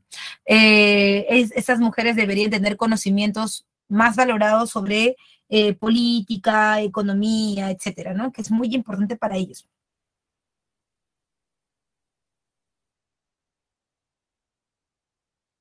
En cuanto a la formación del primer gremio obrero, no sé si tú me seguirás en esta ruta, pero los conocedores, solo para conocedores, ¿no? Los conocedores del centro de Lima sabrán que si tú vienes por Evitamiento y tomas la línea 70, por ejemplo, que es la única que pasa por ahí, y la línea 70 sube de Evitamiento y llega hasta Amazonas, donde venden los libros, de ahí entra al jirón Guanta, ¿no? Para salir luego por la parte de atrás de la Plaza Italia, ¿no?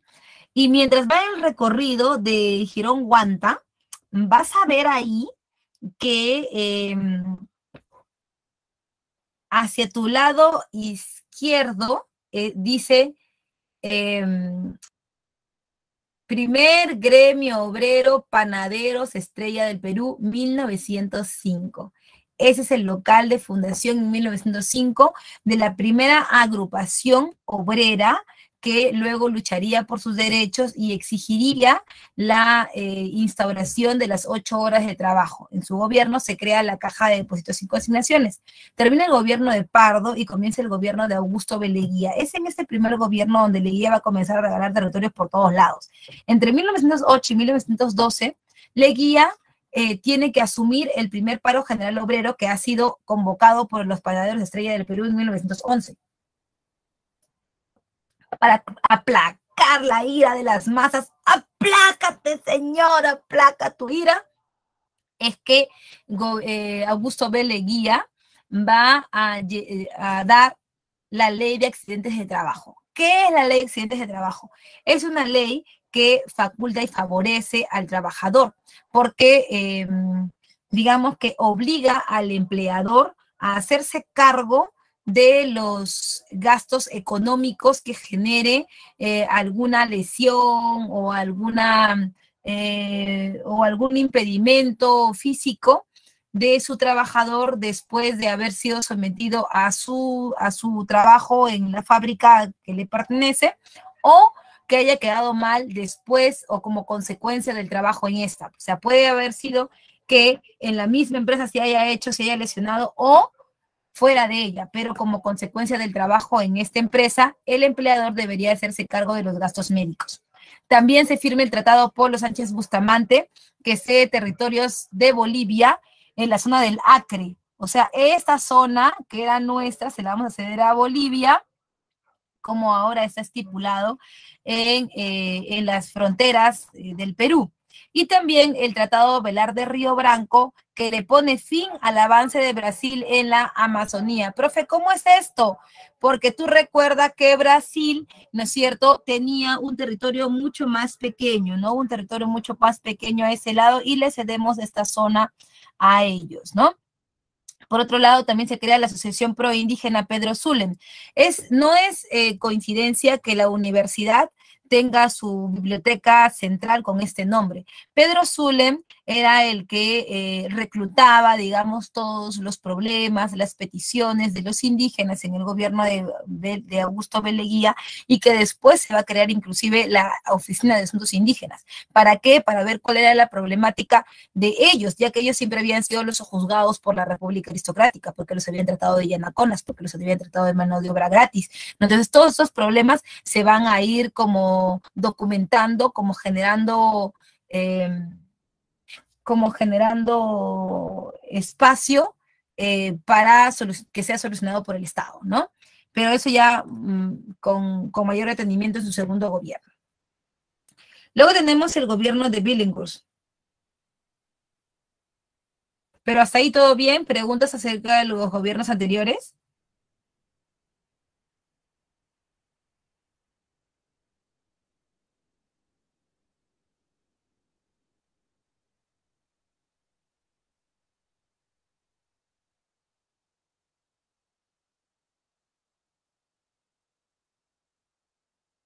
Todo claro, profesora. Ok. Seguimos.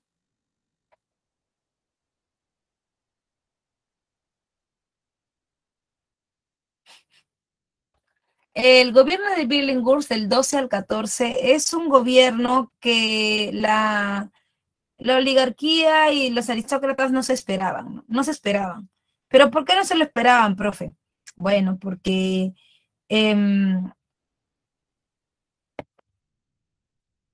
es un gobierno que no tiene respaldo de un partido político. Es un gobierno que es prácticamente popular, ¿no? Dice, es un gobierno populista y antioligárquico.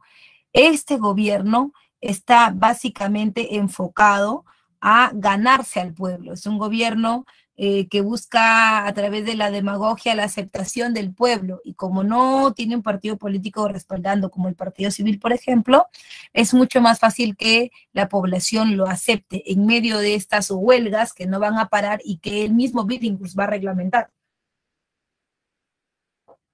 estableciendo la jornada de 8 horas de trabajo para los obreros del Muelle y Dársena del Callao. Esta propuesta no es una propuesta a nivel nacional, por favor, no es una propuesta a nivel nacional. Es simplemente como un programa piloto O sea, si funciona bien ahí, en el muelle de Arsenal del Callao, pues ya se va para todo el Perú, ¿no? Esto era obviamente un gran peligro, era como una red flag, ¿no? Para los aristócratas, porque de hecho, o sea, de hecho,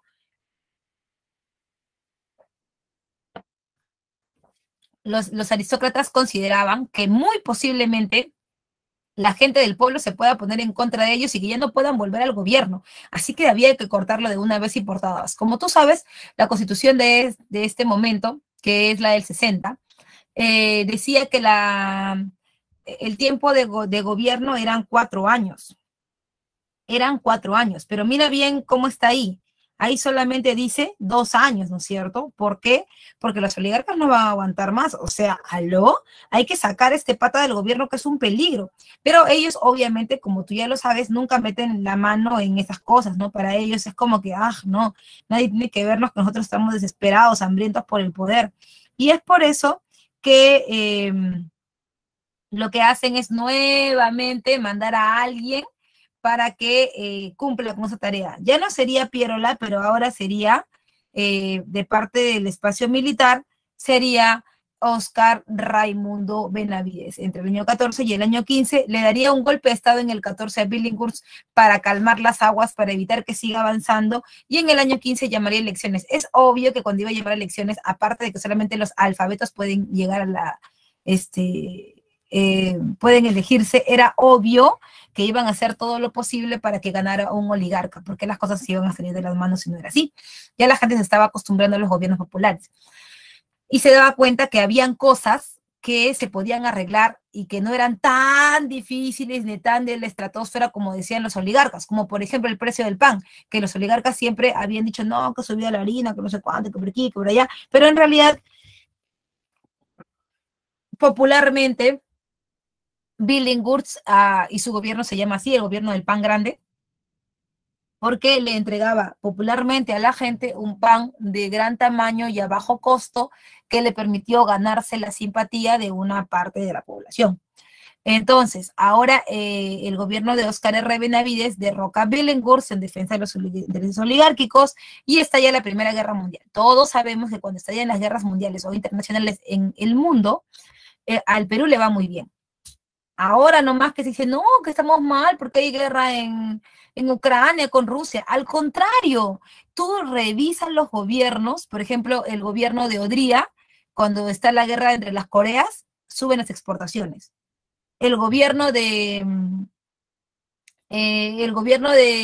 Pardo en la Primera Guerra Mundial, el gobierno de Prado en la Segunda Guerra Mundial, todos los gobiernos que han afrontado, o sea, que han estado en paralelo con una guerra internacional, al Perú le va bien. ¿Por qué? Porque exportamos materias primas, sobre todo cobre, que su precio en el mercado internacional ha subido como la espuma. Lo único que sí hay que tener en cuenta es la administración, ¿no? Es que sea una administración eficiente en estos temas para poder sacar un poco de agua para nuestro molino. El Perú nunca le ha ido mal en las guerras mundiales, le va mal después de las guerras mundiales, porque el Perú se acostumbra a exportar un montón y a vender, se gasta el plata y después no tiene con qué recuperar. Eso también hay que notarlo, ¿no?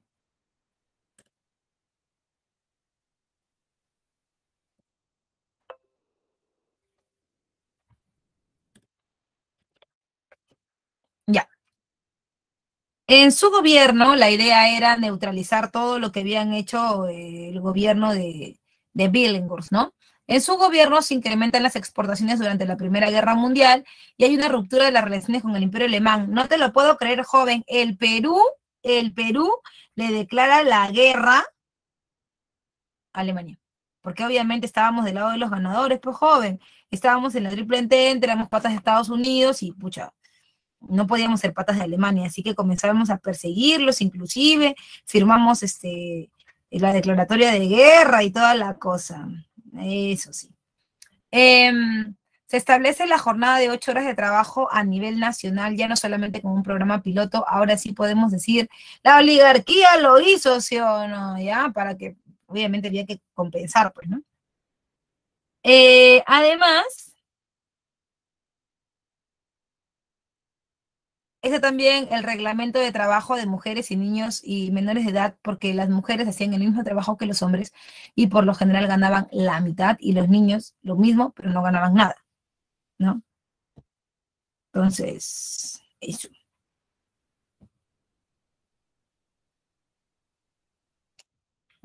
También está en este mismo gobierno el levantamiento de Rumimaki. Teodomiro Gutiérrez Cuevas Rumimaki. ¿Quién es este personaje y por qué aparece? Muy sencillo. Teodomiro Gutiérrez Cuevas aparece como parte de la solución a un problema. ¿Cuál es este problema? Tú sabrás, pues, que en el gobierno de la República de los aristócratas, o sea, si Pardo está de presidente, todos sus patas también están metidos en la jugada, pues, ¿no? Porque ahora que tu pata está ahí, ya eres prácticamente intocable, tienes apoyo, ¿no? Del Estado. Y sus patas son los llamados latifundistas, los que tienen más de una hacienda en diferentes lugares de manera discontinua.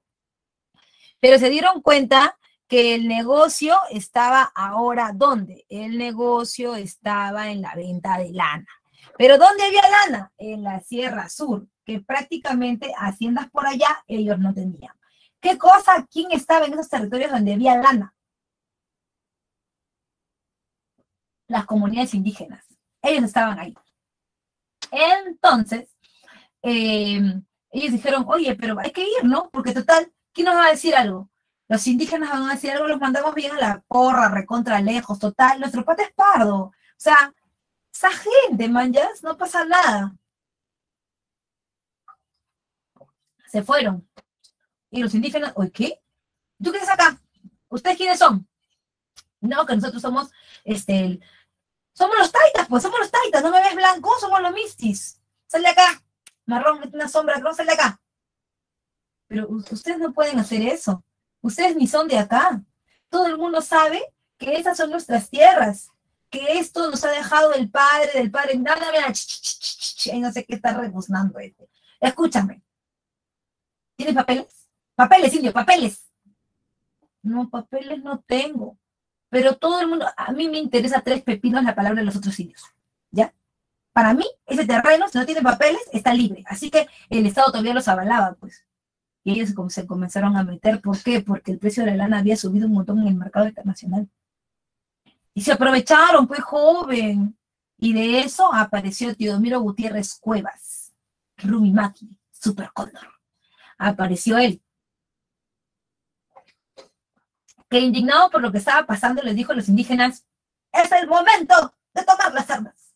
Es el momento de reivindicarnos. Les prometo que regresaremos como un líder milenarista a la época del Tahuantinsuyo, en donde todo esto era del pueblo, lo cual era mentira. Pero bueno, ahí estaba. A las finales el levantamiento de Teodomiro Gutiérrez Cuevas no dio éxito.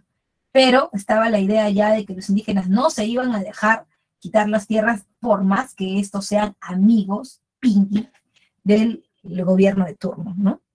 Y ahí ya pues estaban las, ¿cómo se llama? Las malas caras, pues, al gobierno de Pardo, ¿no? Ya ahí se notaban más ya. Los indios ya estaban como, ya vas a ver, es una más, nomás para que veas cómo salta encima de ti, ¿no? O sea, así.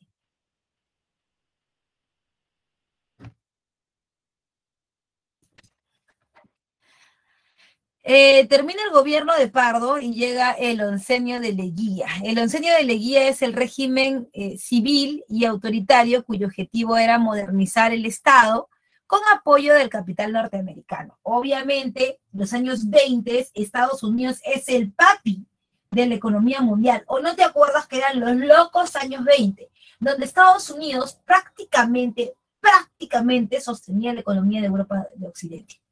Entonces, que sí, que los gringos, que el estilo de vida de los gringos desplazaron al capital inglés y ahora ellos eran los mendes. Bien, en este gobierno se proponía la idea de la creación de la patria nueva. ¿Qué es la patria nueva? ¿Qué es la patria nueva? La patria nueva es el intento del gobierno de Leguía de romper con la tradicional forma de gobernar del partido civil. Eso de que tú eres mi pata, somos fichos, todo eso, eso tenía que acabar, ¿ya? Y obviamente bien populista también Leguía, pues, ¿no? Es la ruptura del control civilista del Estado mediante la incorporación de la clase media a la administración del Estado. Leguía entraba sin un partido político como el Partido Civil que lo respaldara.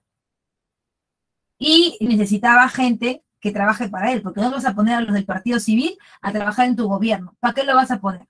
Para que te tumben con todo.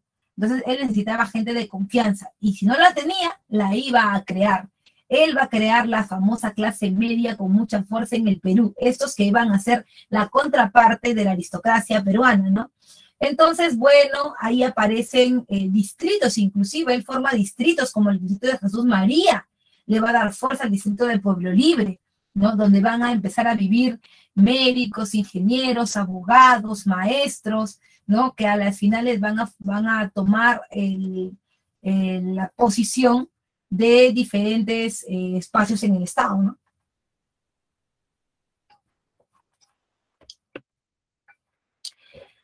¿Cuáles son las características del oncenio? Uno, el desplazamiento del capital inglés y el ingreso masivo del capital norteamericano. Ya tú sabes.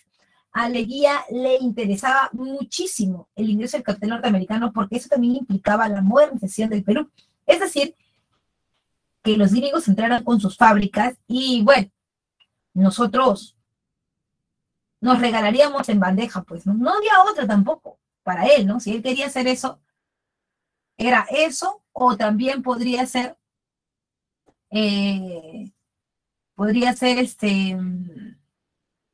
sin temor a equivocarnos, pedir préstamos para que nosotros podamos hacer eso que los gringos hacían, pero los gringos tenían la tecnología, pues. Entonces, Leguía comenzó a buscar la forma de lograrlo, ¿no? Y le pedía préstamos a los gringos, le debíamos un montón de plata, prácticamente 2 riñones de nosotros y uno de Firulais le habíamos entregado, porque tampoco gratis no era, ¿no? Y el único problema era que prácticamente nuestro, entre comillas, desarrollo económico estaba determinado por Estados Unidos, que si ellos sacaban la mano de ahí, todo se paralizaba. Entonces, ahí también está la persecución del partido civil y el régimen populista, un régimen que integraba demagógicamente a los sectores trabajadores, o sea, que integraba a los campesinos, a los obreros y a la clase media. ¿Por qué habla de clase trabajadora?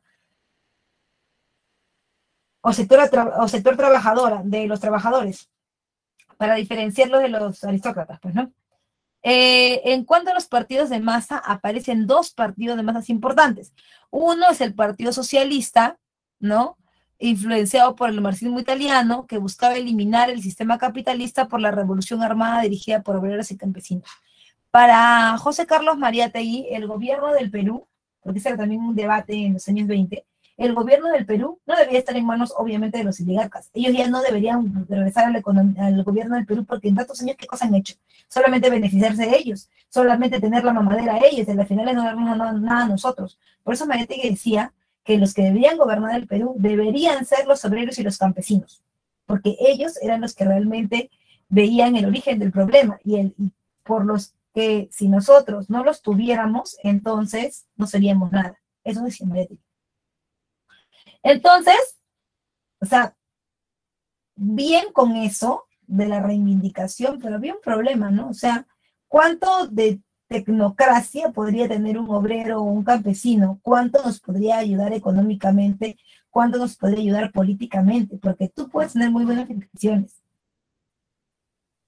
Tú, como obrero campesino, puedes tener un corazón noble, muy buenas intenciones, pero necesitas conocimiento del Estado para que las cosas puedan funcionar. Si no, eso no va a ningún lado. Y así es como se debe entender, ¿no?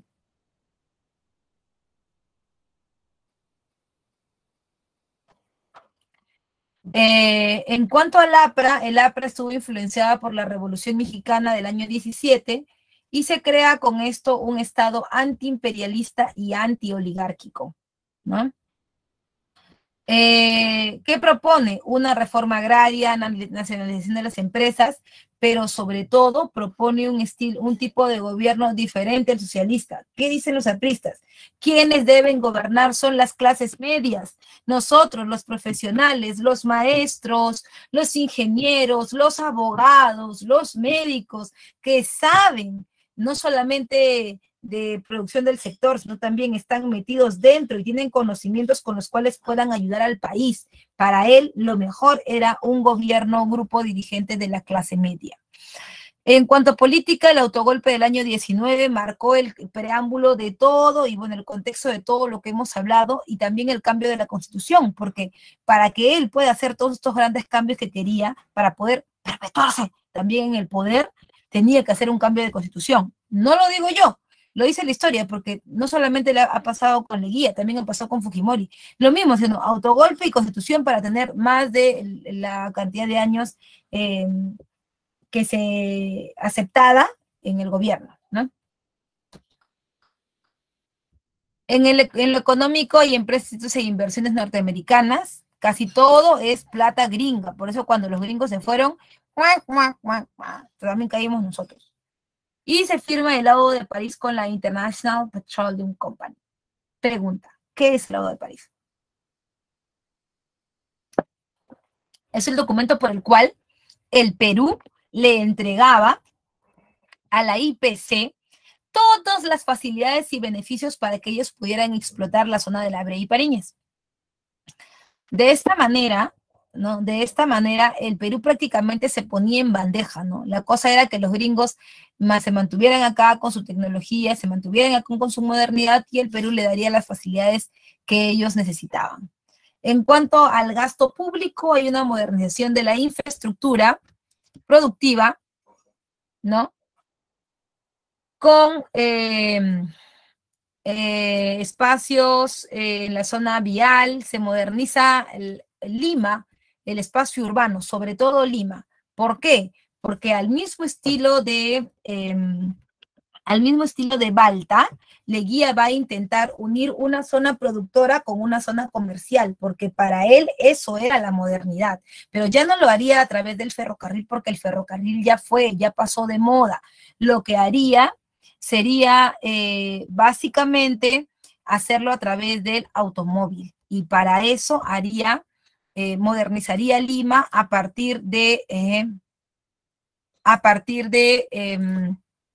avenidas que unan una zona productora con una zona comercial. Así esta tuviera que destruir cosas a su paso. Por ejemplo, para ser modernos, la idea era generar industria, pero la industria debería unir una zona productora con una zona comercial, y para eso se crean dos avenidas. La avenida El Progreso, que hoy es la avenida Venezuela, y la avenida Unión, que hoy es la avenida Argentina. Pero ¿por qué te digo que él contra todo, rompe todo y deja pasar la modernidad? En pro de la modernidad es que lo hace. Por ejemplo, la avenida Venezuela une una zona productora con una zona comercial.